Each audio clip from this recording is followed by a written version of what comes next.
नमस्कार, मी संतोष पवार सर, संचालक Omkar career academy.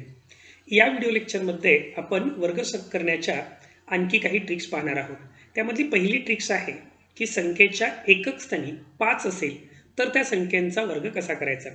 When there is 5 at the unit place of the number. समजा 15 या संख्येचा वर्ग करायचा आपल्याला, तर आपण 15 स्क्वेअर करत असताना काय करणार आहे पहा. अगदी सोपी ट्रिक्स आहे. या ठिकाणी पहिल्यांदा तुम्ही काय करायचं आहे, 5चा वर्ग 5 स्क्वेअर 25. त्यानंतर काय करायचं आहे तुम्हाला, 1 नंतर कॉन्झिक्युटिव्ह नॅचरल नंबर कोणती आहे, 1 नंतर येणारी क्रमवार संख्या 2, 1 नंतर 2 येतात, मग या दोघांचा गुणाकार करायचा, बेग के बे. मग 15चा वर्ग किती झाला, 225 झाला. किंवा समजा तुम्हाला इतर संख्यांचे वर्ग करायचे, आपण क्रमाने पुढच्याही संख्या घेऊ. समजा तुम्हाला 35चा वर्ग करायचा आहे, तर तुम्ही काय करणार आहे, 5चा वर्ग 25 कराल पहिल्यांदा, 3 नंतर 4 येतात, 3 चौक 12, 5 स्क्वेअर 25, 3 4 जार 12, 1 2 2 5 हा 35चा स्क्वेअर असेल. समजा तुम्हाला 65चा स्क्वेअर करायचा आहे, तर 5चा स्क्वेअर 25, 6 इंटू 7, 6 7 जार 42, 42 25 असा 65चा स्क्वेअर त्या ठिकाणी येईल.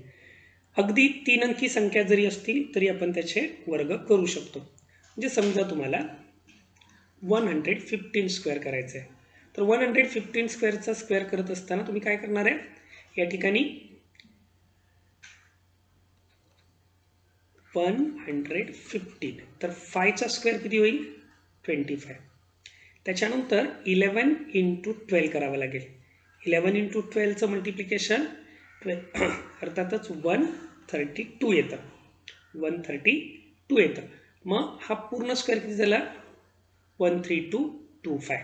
अशा पद्धतीने आपण 3 अंकी संख्यांचे वर्ग सुद्धा करू शकतो. समजा तुम्हाला अगदी 205चा स्क्वेअर करायचा आहे, 205चा स्क्वेअर करायचा आहे. 5चा स्क्वेअर काय होईल, पहिला 5चा स्क्वेअर कराल 25, 20 नंतर किती येत आहेत, 21, 21 2 जार 42, 42025. अशा पद्धतीने तो स्क्वेअर पटकन करू शकतो. आता ज्या वेळेला अनेक परीक्षांना, मग अगदी शालेय स्तरावरच्या असो किंवा स्पर्धा परीक्षेमध्ये असो, आपल्याला क्षेत्रफळाची उदाहरणं सोडवायची असतात किंवा काही वेळेला वर्ग करावे लागतात काही शाब्दिक उदाहरणांच्या मध्ये, तर अशा वेळेला वर्ग पटकन करत असताना किंवा काही शाब्दिक उदाहरणं असतील, काही इतर पदावल्यांची उदाहरणं असतील, यामध्ये वर्ग जर पटकन करायचे असतील तर आपल्याला त्यासाठी सुद्धा या ट्रिक्स वापरता येतात. यामध्ये बऱ्याचदा क्षेत्रफळाची उदाहरणं वगैरे असतील तर तुम्हाला दशांश अपूर्णांकामध्ये संख्या दिली जाते. म्हणजे समजा चौरसाचं क्षेत्रफळ काढायचं आहे, तर आपल्याला बाजूचा वर्ग, area of square is equal to side square. वर्तुळाचं क्षेत्रफळ काढायचं आहे तर आपण area of circle pi r square हा फॉर्म्युला घेतो. मग यामध्ये स्क्वेअर करावा लागतो. आणि मग या ठिकाणी समजा साईड किंवा रेडियस देताना ते 3.5 अशी दिली जाते किंवा अगदी 0.35 अशी दिली जाते. मग अशा वेळेला नेमकं काय करायचं, तर इथे काय होईल, नेहमीप्रमाणे तुम्ही डेसिमल पॉईंट नाही असं कन्सिडर करा आणि स्क्वेअर करा. इथे पहिल्यांदा 5चा स्क्वेअर कराल म्हणजे 25 येणारच आहे. 3 इंटू 4, 3 4 जार 12, 1 2 2 5 असा स्क्वेअर आला, बरोबर. फक्त काय करायचं, डेसिमल पॉईंट देताना जी तुमची मूळ संख्या आहे, ह्या मूळ संख्येमध्ये डेसिमल पॉईंट नंतर एक डिजिट आहे, तर स्क्वेअर नंतर जर समजा डेसिमल पॉईंट नंतर एक डिजिट आहे तर स्क्वेअरमध्ये काय येणार आहेत, इंटू 2 डिजिट येणार आहेत डेसिमल पॉईंट नंतर. मग डेसिमल पॉईंट नंतर 2 डिजिट येणार आहेत म्हणजे तुम्हाला लेफ्ट हँड साईडनी 2 डिजिट डेसिमल पॉईंट मागे द्यावा लागेल, म्हणजे 12.25 झालं. इथे पण काय होईल, समजा 35चा स्क्वेअर आहे तर 5 स्क्वेअर 25, 3 4 जार 12, 12.25 आला. पण इथे डेसिमल पॉईंट 2 डिजिट नंतर आहे, 2 इंटू 2 4 येतोय, म्हणजे तुम्हाला डेसिमल पॉईंट नंतर 4 डिजिट असले पाहिजे. म्हणजे डेसिमल पॉईंट तुम्हाला 4 डिजिट लेफ्ट हँड साईडला शिफ्ट करावं लागेल, 1 2 3 4. म्हणजे याचा स्क्वेअर किती होणार आहे, याचे जे स्क्वेअर आहेत हे 12.25 किंवा 0.1225 अशा पद्धतीने त्याचा स्क्वेअर होईल. तर ही ट्रिक्स असेल तर आपण गुणाकार न करता अगदी कमीत कमी वेळेमध्ये ती उदाहरणं सोडवू शकतो. त्यानंतर आज आपण एक जो जनरल फॉर्म्युला आहे वर्ग करण्याचा तो पहिल्यांदा बघणार आहोत आणि त्याच्यानंतर वैदिक मॅथ्सच्या साह्याने आपण वर्ग कसे पटकन करतो त्याचा विचार करणार आहोत. पहिल्यांदा आपण बघू की समजा 2 अंकी संख्येचा वर्ग करायचा आहे, तर यामध्ये कोणतीही शॉर्ट ट्रिक्स जी आहे ती विद्यार्थी मित्रांनो आपल्या बेसिक कन्सेप्ट्समधून तयार झालेली असते. म्हणजे जर समजा हे सूत्र तुम्ही 6-7 स्टँडर्डला पाहिलेलं आहे, ए प्लस बी होल ब्रॅकेट स्क्वेअर. कसं एक्सपांड होतं याचं? ए स्क्वेअर प्लस 2ab प्लस बी स्क्वेअर. समजा तुम्हाला 35चा स्क्वेअर करायचा आहे किंवा 35चा स्क्वेअर या मेथडप्रमाणे करायचं, तर आपण काय करणार? याची फोड 30 अधिक 5चा वर्ग 30 प्लस 5 होल ब्रॅकेट स्क्वेअर. आणि मग पुन्हा याप्रमाणे जर आपण एक्सपांड केलं तर याची फर्स्ट टर्म येते 30 स्क्वेअर, सेकंड टर्म येते 2 इंटू 30 इंटू 5 प्लस 5 स्क्वेअर 25 आणि याचे ॲडिशन करून आपण त्याचं उत्तर काढतो. तर याच सूत्राच्या आधारे आपण पुढची शॉर्ट ट्रिक्स तयार केलेली आहे, तर ती एकदम सविस्तर आपण पाहू. समजा तुम्हाला 47चा स्क्वेअर करायचा आहे, 47चा स्क्वेअर करायचा आहे, तर आपण पहिल्यांदा काय करणार आहे? 47 मध्ये 40चा स्क्वेअर करणार आहे. पण आपण लक्षात काय ठेवायचं? इथे 2 झिरो घ्यायचे. त्यानंतर 4चा स्क्वेअर किती होईल? 16 होईल.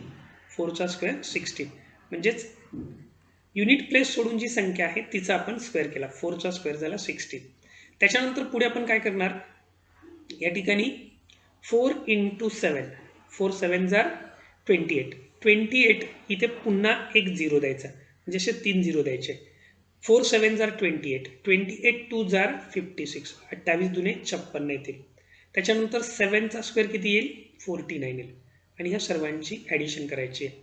9 6 प्लस 4 10, 6 प्लस 5 11, 11 प्लस 1 12, परत इथे 1 किती आला? 2209 आला, 2209.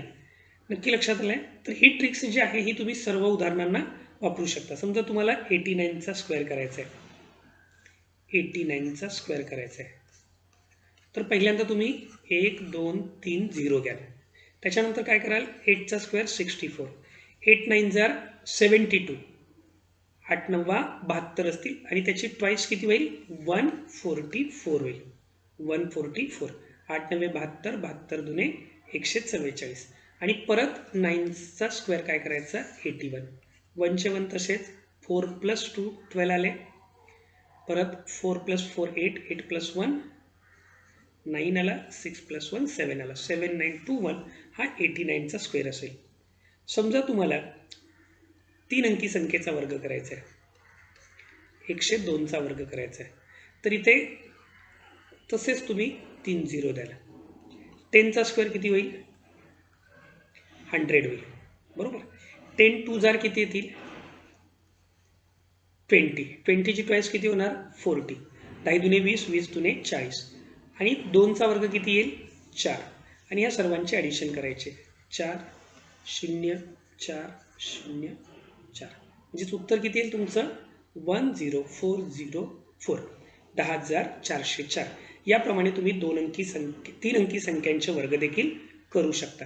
आता यानंतर आपण जी ट्रिक्स बघणार आहे ती अतिशय हटकी आहे, की ज्या ठिकाणी तुम्हाला कॅल्क्युलेशन सुद्धा करावे लागत नाहीत, तुम्ही कॅल्क्युलेटरपेक्षा सुद्धा फास्ट पद्धतीने स्क्वेअर करू शकता. तर त्या ट्रिक्स आपण पाहणार आहोत. यामध्ये पहिल्यांदा आपण 50 पेक्षा लहान आणि 50 पेक्षा मोठ्या संख्यांचे वर्ग पटकन तोंडी कसे करायचे. तुम्हाला पेन पेन्सिलची आवश्यकता लागणार नाही. ही अतिशय इफेक्टिव्ह अशी मेथड आहे. यामध्ये तुम्हा सर्वांना माहिती आहे की आपण जो 50चा जो स्क्वेअर आहे 50 स्क्वेअर हा इझिली करू शकतो. 50 square 50 into 50 is equal to 5चा स्क्वेअर 25 आणि ह्या सिंगल झिरोचे डबल झिरो होतील. 50 गुणिले 50 2500 येतं, हे माहिती आहे. समजा तुम्हाला 50 पेक्षा लहान संख्यांचा वर्ग करायचा आहे. बघा ही वर्गसंख्या तुमच्यासाठी आधार असणार आहे. 50चा वर्ग किती झालाय? 2500 झालाय. 49चा वर्ग करायचा आहे. 49 गुणिले 49. फक्त पटकन मनातल्या मनात तुम्हाला काय करायचं आहे? 49 हे 50 पेक्षा कितीने लहान आहेत? कितीने लहान आहेत? 1 ने लहान आहेत, बरोबर. 50 पेक्षा कितीने लहान आहेत? 1 ने लहान आहेत. म्हणून आपण काय करतोय? या ठिकाणी -1 लिहिला. हा जो -1 आहे तो 25 मधून वजा करायचा. तोंडी करू शकतो. 25 मधून 1 गेला 24. आणि या दोघांचा गुणाकार जो येतोय -1 इंटू -1, जरी -1 इंटू -1 असला तरी आन्सर त्याचं +1 येणार आहे. फक्त हे 2 डिजिटमध्ये लिहायचं, त्यामुळे लिहिताना 01 लिहायचं. 49चा वर्ग 2400. अगदी सहज मनातल्या मनात आपल्याला एवढं सोपं आहे. 25 मधून तुम्हाला 1 वजा करायचा आहे, कारण 49 हे 50 पेक्षा 1 लहान आहेत. आणि परत ह्या 1चाच वर्ग करायचा आहे. 1चा वर्ग 1, तो इथे लिहिताना 0 लिहायचा आहे.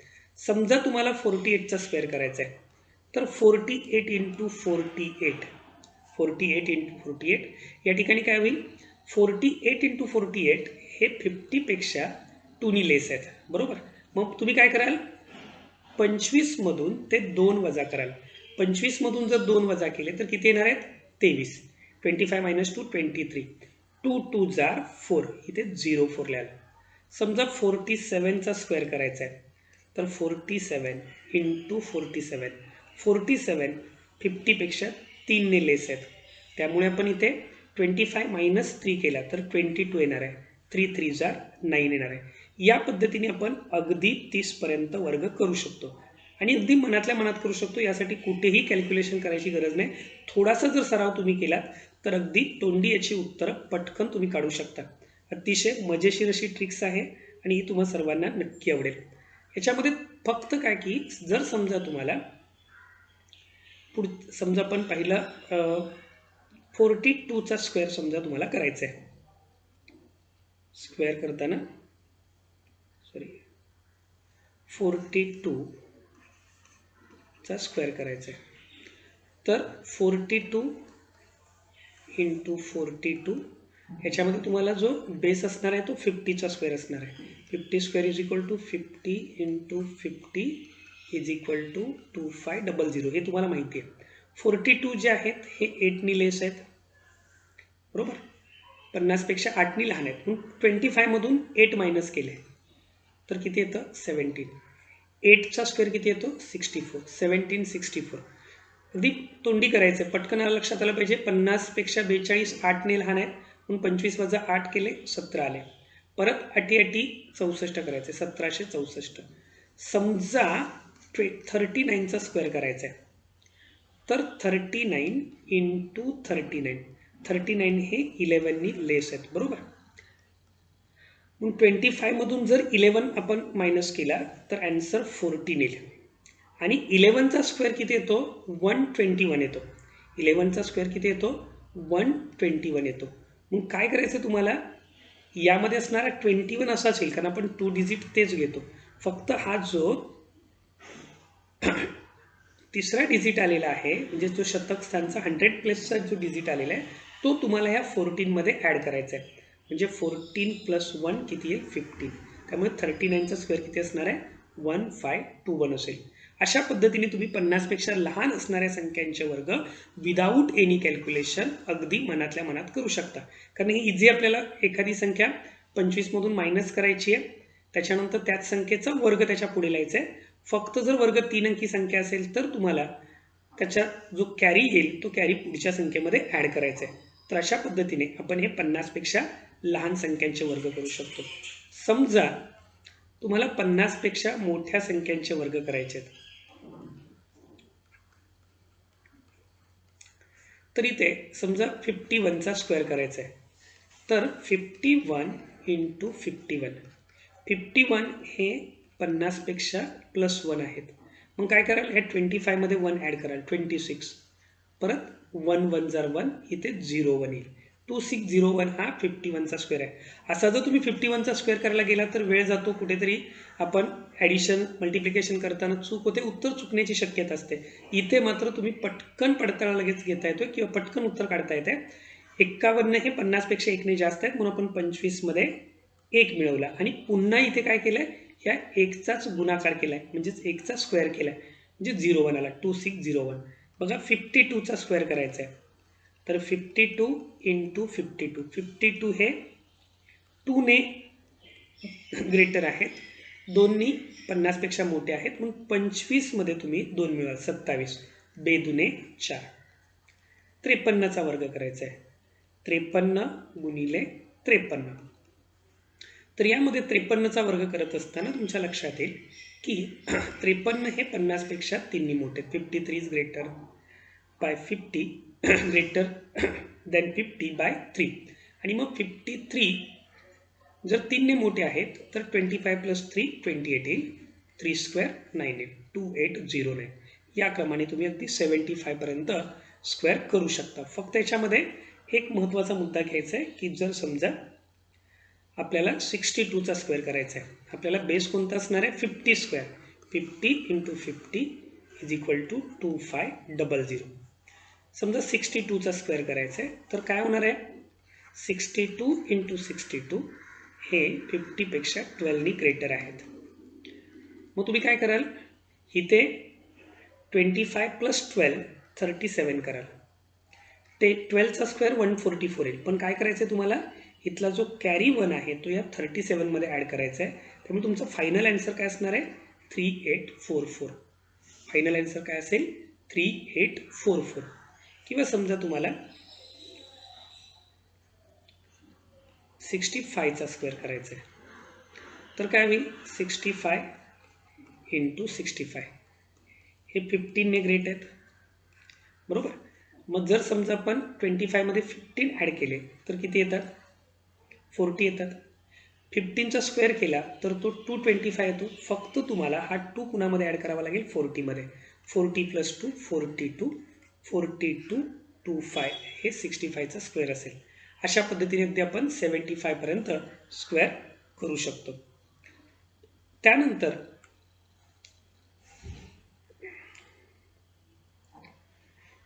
ज्या संख्या 100पेक्षा लहान किंवा 100पेक्षा मोठ्या आहेत अशा संख्यांचे वर्ग करत असताना समजा तुम्हाला 99चा वर्ग करायचा आहे तर या ठिकाणी तुमच्या लक्षात येईल की 99चा वर्ग करत असताना आपण आधार म्हणून 100 ही संख्या घेणार आहे. 99चा वर्ग करायचा. आता पटकन बऱ्याच परीक्षांना हे स्क्वेअर विचारले जातात. पटकन हे स्क्वेअर करायचं तर तुम्हाला 9चा पाडा 2 वेळा लिहावा लागणार आहे, ॲडिशन करावी लागणार आहे, बराच वेळ जाणार आहे. बघा किती इझी मेथड आहे ही. काही नाही करायचं, फक्त एवढं लक्षात आलं पाहिजे 99 100पेक्षा 1नी लहान आहेत. याप्रमाणे आपण मल्टिप्लिकेशन सुद्धा करू शकतो. याचं क्रॉस सबस्ट्रॅक्शन करायचं. अर्थात दोन्ही अंक समान असल्यामुळे क्रॉस सबस्ट्रॅक्शन किती येणार आहे? 98 येणार आहे. आणि परत ह्या 1चा स्क्वेअर करायचा. 1चा स्क्वेअर 1 तो 01 येईल. समजा तुम्हाला 98चा स्क्वेअर करायचा आहे. बघा अगदी विदिन 0 सेकंड, कारण कॅल्क्युलेटरमध्ये पण तुम्हाला इथे जवळजवळ 6 बटणं त्या ठिकाणी प्रेस करावी लागतात. 9 8 मल्टिप्लिकेशन 9 8 इज इक्वल टू वगैरे बराच वेळ जातो. त्याच्यापेक्षा सुद्धा आपण पटकन हे उत्तर काढतो. समजा 98चा स्क्वेअर करायचा आहे तर 98 100पेक्षा 2ने लेस आहेत. मग 98 मायनस 2 किती होणार आहे? 96. 2 2 जा 4 04. समजा 97चा स्क्वेअर करायचा आहे तर 97 इंटू 97 3ने लेस आहेत, बरोबर. 3ने लेस आहेत म्हणजे किती झालं? 94 झालं. 97 मायनस 3 94 झालं. 3 3 जार 9. 97चा स्क्वेअर किती येईल? 9409. याप्रमाणे तुम्ही 75 पर्यंत स्क्वेअर करू शकता. फक्त यामध्ये लक्षात ठेवायचं, समजा तुम्हाला 89चा स्क्वेअर करायचा आहे तर 89चा स्क्वेअर करत असताना 89 इंटू 89. 89 हे 100पेक्षा 11नी लेस आहेत. आपण 18 मायनस 11 केलं तर 78 येईल. आणि 11चा स्क्वेअर जो आहे तो 121 येणार आहे. इथे मात्र तुम्हाला हा जो 1 आहे तो ह्या 78 मध्ये ॲड करायचा आहे. म्हणजे फायनल स्क्वेअर किती असणार आहे? 7921. अशा पद्धतीने. तर या पद्धतीने तुम्ही 100 पासून ते 75 पर्यंतच्या संख्येचे वर्ग अगदी जर याचा सराव केला तर तुमच्या लक्षात येईल की अगदी काही सेकंदामध्ये आपण ही उत्तरं पटकन सांगू शकतो. मी तर म्हणेल सेकंदही लागत नाहीत. प्रश्न बघितल्या बघितल्या तुम्ही त्याचं उत्तर लिहू शकता. समजा एखादी संख्या 100पेक्षा मोठी आहे, 101चा वर्ग करायचा आहे तर अगदी 30 ट्रिक्स वापरायचे. फक्त मायनस करण्याऐवजी तुम्हाला प्लस करायचं आहे. आता 101 जे आहेत हे 100पेक्षा 1नी मोठे आहेत म्हणून इथे 101 अधिक 1 कराल 102. 101 प्लस 1 102 येईल. परत 1चा स्क्वेअर कराल 1 येईल. 10201 हा 101चा स्क्वेअर येतो. मल्टिप्लिकेशन करताना खूप वेळ लागेल, बराच वेळ तुमच्या याच्यामध्ये जाईल. त्यामुळे ह्या पद्धती अतिशय महत्त्वाच्या आहेत. 102चा वर्ग करायचा आहे तर 102 गुणिले 102. 102 गुणिले 102 100पेक्षा 2नी मोठा आहे म्हणून काय कराल तुम्ही? 104 करा, म्हणजे ते 2 मध्ये 2 मिळवायचे आहेत. म्हणजे इथे जेवढे अंक आहेत 103 आहेत तर 3 मिळवाल, 106 आहेत तर 6 मिळवाल. 102 अधिक 2 104 आणि परत 2चा वर्ग करायचा आहे. 2चा वर्ग 0,4, पण लिहिताना तो 0,4 असा लिहायचा आहे. समजा तुम्हाला 106चा वर्ग करायचा आहे तर 106 गुणिले 106, इथे +6 करायला लागेल, 112 येईल बरोबर. आणि 6चा स्क्वेअर किती येईल 36. त्यामुळे 106चा वर्ग किती होणार आहे 11,236 येईल. याप्रमाणे तुम्ही अगदी 125 पर्यंतचे वर्ग सहज तोंडी करू शकता. समजा तुम्हाला 112चा वर्ग करायचा आहे तर साहजिकच 112चा वर्ग करत असताना आता या ठिकाणी आपण बघितलं होतं की 112चा वर्ग म्हणजे 112 गुणिले 112, हे 100 पेक्षा 12 मोठे आहेत, म्हणून 112 अधिक 12 124 होईल. फक्त इथे एक गोष्ट लक्षात ठेवायची की इथे जो येणारा गुणाकार आहे तो 2 अंकामध्येच बसवायचा आहे. 12चा वर्ग 144 येईल, म्हणून असाच्या असा वर्ग संख्या नाही लिहायची. तुम्हाला काय करायचं आहे, हा जो 1 आहे तो ते 124 मध्ये मिळवायचा आहे, म्हणजेच 12544 हा 112चा वर्ग होईल. किंवा समजा तुम्हाला 115चा वर्ग करायचा आहे तर 115 गुणिले 115, इथे 15 15, 115 + 15 130 येईल. 15चा स्क्वेअर 225 असणार आहे. फक्त तुम्हाला काय करायचं आहे, हा याच्यामध्ये ॲड करायचा आहे, म्हणजे 13225 13,225. अशा पद्धतीने 115चा वर्ग आपण चटकन करू शकतो. अर्थात ही पद्धत तुम्ही गुणाकाराला देखील वापरू शकता. ही जी पद्धत आहे ही गुणाकाराला देखील वापरू शकता. ते पण पाहू आपण कसं. समजा तुम्हाला 93 × 99 हे मल्टिप्लिकेशन करायचं आहे आणि ते पटकन करायचं आहे. आता इथे 93 9चा टेबल 2 वेळा लिहावा लागेल, बऱ्याचदा मग त्यात वेळ जातो. अशा वेळेला आपण काय करतो, 93 जे आहेत हे 7नी लहान आहेत 100 पेक्षा, 99 आहेत ते 1नी लहान आहेत. फक्त काय केलं, 93 100 पेक्षा 7नी लहान आहेत म्हणून इथे -7 लिहिले. 99 हे 1नी लेस आहेत म्हणून -1 केलं. त्याच्यानंतर एक गोष्ट लक्षात येईल, तुम्ही अशा कोणत्याही संख्या घ्या आणि अशी मांडणी केली तर एक गोष्ट तुमच्या लक्षात येईल, तुम्ही 93 - 1 केला तर 92 येतो, 99 - 7 केला तरी सुद्धा 92 येतो. म्हणजे तुम्हाला काय करायचं, यांची क्रॉस सबस्ट्रॅक्शन करायचे. काय करायचं, क्रॉस सबस्ट्रॅक्शन, आणि परत या दोघांचं मल्टिप्लिकेशन करायचं आहे. 7 × 1 = 7. फक्त लिहिताना ते इथे काय करायचं आहे 07 असं लिहायचं आहे. म्हणजे याचं मल्टिप्लिकेशन किती येईल 9207. मल्टिप्लिकेशन किती येणार आहे 9207. समजा तुम्हाला 89 × 95 हे मल्टिप्लिकेशन करायचं आहे. अर्थात यामध्ये आपण 100 ते 75च्या दरम्यानच्या संख्यांच्या बद्दल बोलतोय. 89 × 95, तर 89 हे 11 पेक्षा लहान आहेत, 95 हे 5 पेक्षा लहान आहेत. जर तुम्ही यांचं क्रॉस सबस्ट्रॅक्शन केलं, 89 - 5 84 येईल, 95 - 11 84 येईल. इथे 84 लिहायचं आहे. 11 × 5 = 55, 8455. अशा पद्धतीने मल्टिप्लिकेशन केलं जाईल. समजा त्या संख्या 100 पेक्षा मोठ्या आहेत. समजा तुम्हाला 105 गुणिले 107 105 गुणिले 107 हे मल्टिप्लिकेशन करायचं आहे.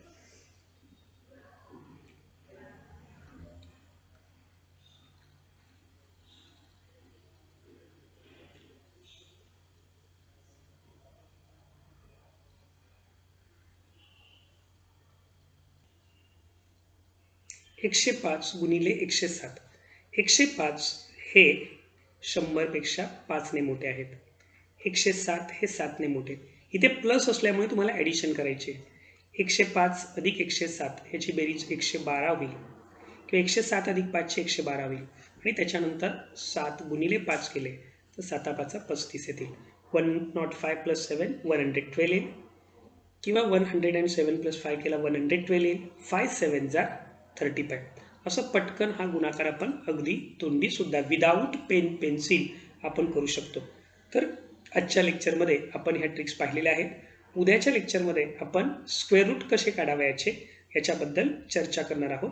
अशा सर्व गणिताच्या ज्या कन्सेप्ट आहेत, विद्यार्थी मित्रांनो, गणिताचे पेपर स्पर्धा परीक्षांचे किंवा शालेय परीक्षांचे वेळेवर सोडवायचे असतील तर तुम्हाला गणितातील सूत्र, संकल्पना आणि शॉर्ट ट्रिक्स यांचं सहकार्य घेतल्याशिवाय हे शक्य होत नाही आणि आपण या व्हिडिओ लेक्चरच्या सिरीजमध्ये सर्व अगदी बेसिकपासून ते ॲडव्हान्सपर्यंत सर्व उदाहरणं ट्रिक्स कशी सोडवायची याच्याबद्दल चर्चा करणार आहोत.